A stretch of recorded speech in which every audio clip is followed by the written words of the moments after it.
2.5 years earlier, he had been forced to flee, ordered to abandon the islands he loved, to leave behind the men he commanded.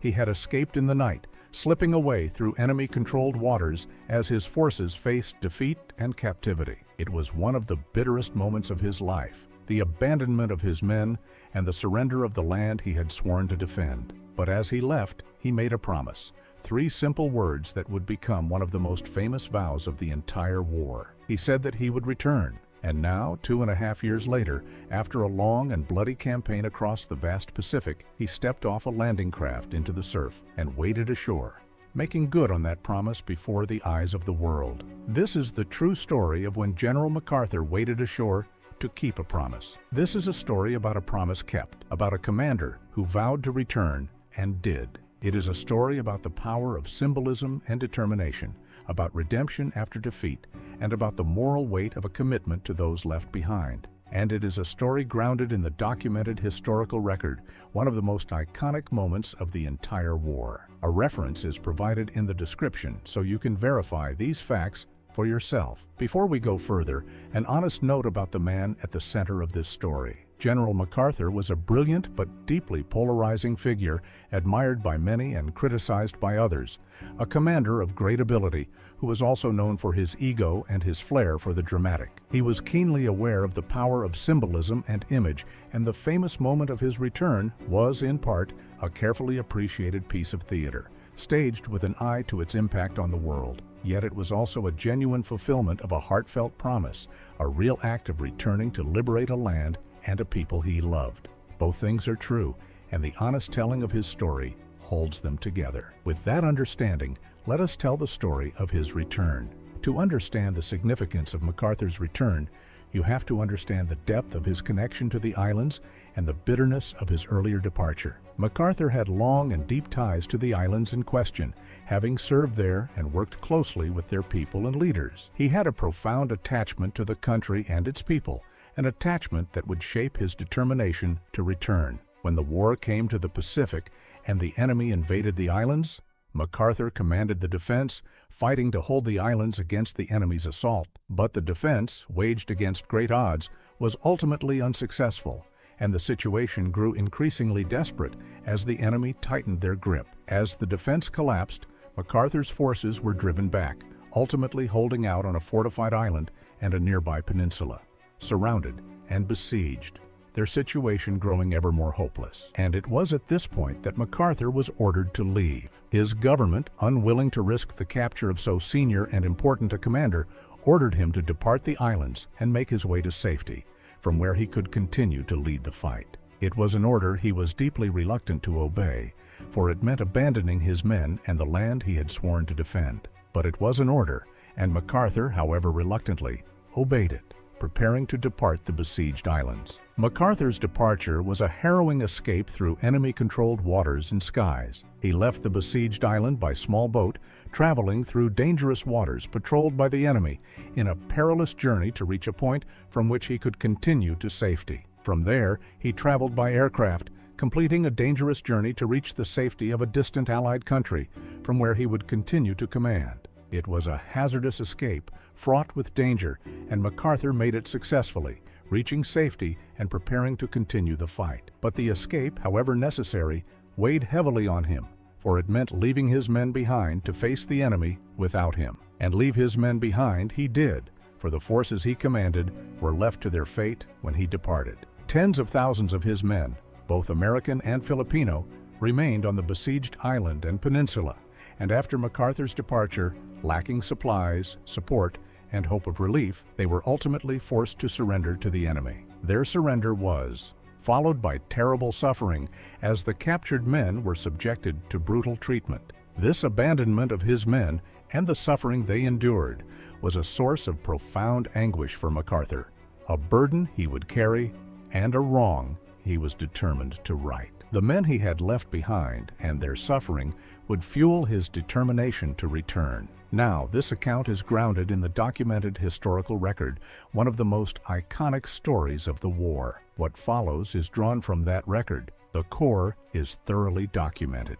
General MacArthur was indeed forced to flee the islands in the face of enemy conquest, vowed to return, and did return 2.5 years later, wading ashore in a famous moment that became one of the enduring images of the war. The details are recounted to convey the significance of his promise and its fulfillment. Upon reaching safety, MacArthur made the promise that would become his mantra and one of the most famous vows of the war. Disappointed to learn that relief for his men would not be coming, and determined that the islands would be liberated, he issued a statement expressing his commitment to return. His promise, expressed in 3 simple words, was that he would return. He said, "I shall return." It was a personal, emphatic commitment, a vow that he himself would come back to liberate the islands. And notably, when it was suggested that he phrase the promise in terms of a collective effort, MacArthur refused, insisting on the personal commitment, on his own promise to return. This personal vow, "I shall return," became his mantra, repeated often over the following years, a promise he was determined to keep. MacArthur's determination to return was not universally shared, however, and he had to fight for the strategy of liberating the islands. As the war in the Pacific progressed and the tide turned in favor of the Allies, a debate arose over strategy, over whether to liberate the islands MacArthur had left or to bypass them in favor of other objectives. Some senior commanders argued for bypassing the islands, contending that other objectives would be more valuable and that the islands could be left isolated. MacArthur, however, argued passionately for their liberation, and he made his case not only on military grounds, but on moral ones. He argued for the moral obligation to liberate the people of the islands from the brutal occupation they endured, and to free the men who had been left behind and captured. MacArthur's passionate advocacy, and particularly his moral arguments, ultimately carried the day. At a crucial conference, he presented his case for liberating the islands, arguing eloquently for the strategic value of the operation, but emphasizing, above all, the moral obligation to free the island's people and the captured men. His eloquence and the force of his moral arguments proved persuasive, and the decision was made to proceed with the liberation of the islands. MacArthur had won his case,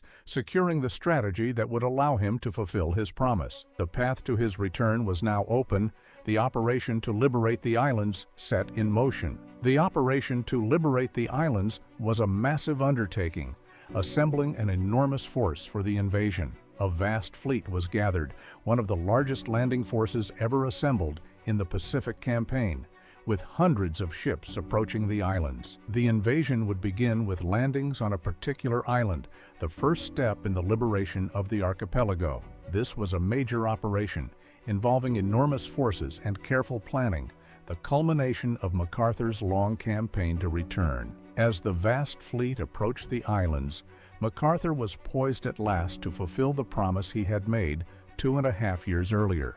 To return to the islands he had been forced to abandon. The invasion began, and the troops stormed ashore, establishing a beachhead on the island. And then, a few hours after the initial landings, came the moment that MacArthur had long awaited, the moment he would step ashore to fulfill his promise. He went ashore personally, accompanied by the president of the island's government and his staff, walking out from a landing craft toward the beach. But the landing craft could not reach the shore, grounding some distance out, and so MacArthur and his party had to wade the last stretch through the surf, walking through the knee-deep water to reach the beach. And it was this moment, MacArthur, wading ashore through the surf, his face stern and determined, that was captured in one of the most iconic photographs of the entire war. The image of MacArthur wading ashore became instantly famous, an enduring symbol of his return and of the liberation of the islands. His stern, determined expression, his purposeful stride through the surf, captured the drama and significance of the moment, the fulfillment of his long-held promise. Whether by circumstance or by an appreciation of its dramatic power, the moment of his wading ashore made for a powerful image, one that would be broadcast around the world and remembered for generations. It was, in the estimation of one historian, MacArthur's day, a moment when he was more than a general, when he became a symbol, embodying the return and the liberation in a single, iconic image. Upon reaching the shore, MacArthur made a radio broadcast to the people of the islands, announcing his return in words that would become famous. Using a mobile broadcasting unit set up on the beach, he addressed the island's people, declaring that he had returned. He announced, "People of the Philippines, I have returned." It was the fulfillment of his promise, announced to the very people he had vowed to liberate. His words, echoing the promise he had made 2.5 years earlier, declared that he had kept his word, that he had returned to liberate the islands and their people. The broadcast, carrying his announcement of his return, was a moment of profound significance, the public fulfillment of his famous vow. There is a particularly poignant dimension to MacArthur's return in his reunion with the men who had survived from those he had left behind. Of the tens of thousands of men he had been forced to abandon 2.5 years earlier, only a fraction had survived the intervening years of captivity and suffering. When MacArthur returned, he was reunited with some of these survivors, the men who had endured so much since he had left them. To these men, who had waited so long for his return, he acknowledged the lateness of his coming, expressing in effect that though he was late, he had finally come. This reunion and his acknowledgement to the survivors adds a deeply human and poignant dimension to the story of his return, a recognition of the long ordeal his men had endured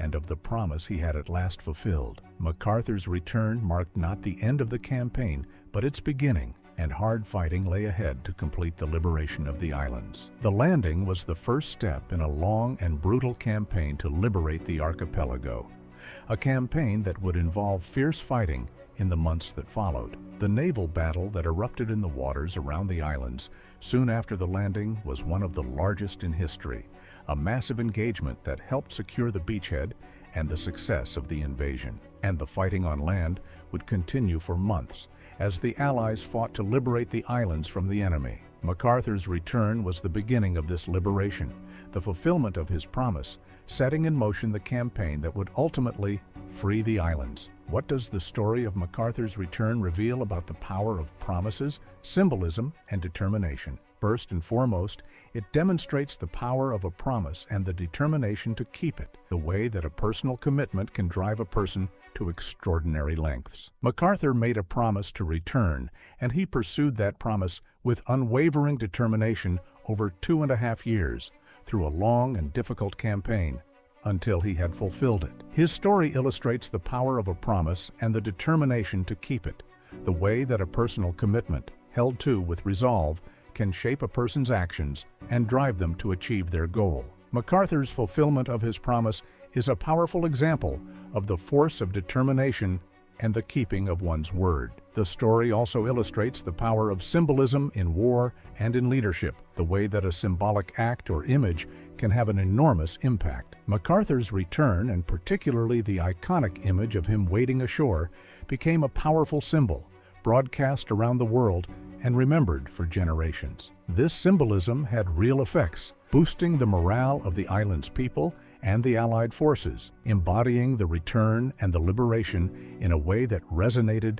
powerfully. MacArthur understood the power of symbolism, and his return was, in part, a masterful use of it. His story illustrates the importance of symbolism in leadership and in war, the way that a well-chosen symbolic act can have an impact far beyond its immediate military significance. Consider, too, the moral dimension of MacArthur's determination to return, his sense of obligation to the people and the men he had left behind. MacArthur argued for the liberation of the islands not only on military grounds, but on moral ones, emphasizing the obligation to free the island's people and the captured men. His determination to return was driven in significant part by this sense of moral obligation, by his commitment to those he had been forced to abandon.